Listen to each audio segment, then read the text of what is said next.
آری نبی نبود،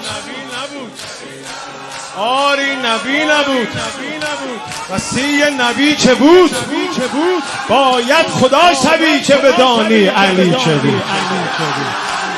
علی علی علی علی یا علی علی علی علی علی علی علی یا علی علی علی علی علی علی علی یا علی علی علی علی علی یا علی علی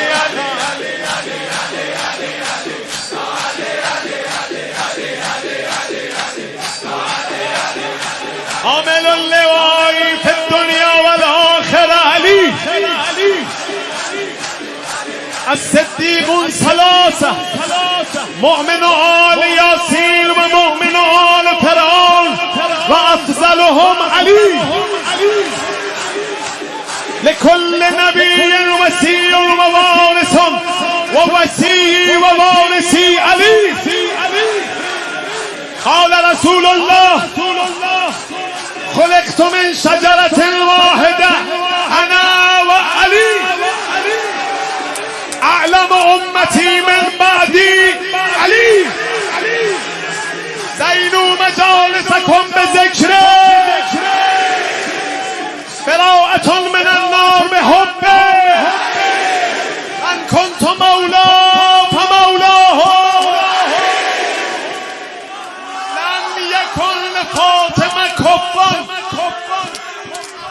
لو لم يخلق الله إلا علي. أولكم إسلاما وأصدقكم علي. أولكم ورودا على الحوض علي.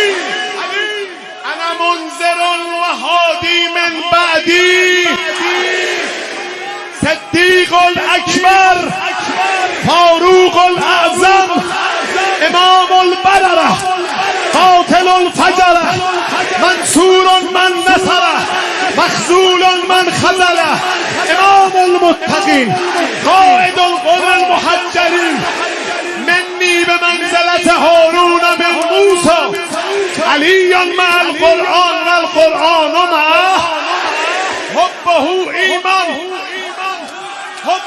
إيمان وبغضه كفر مني وأنا من علي.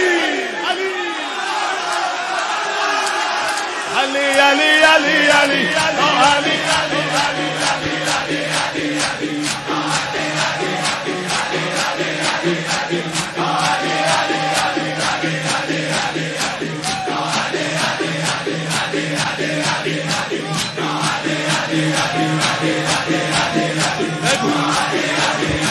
جان من امشب خسته نشد.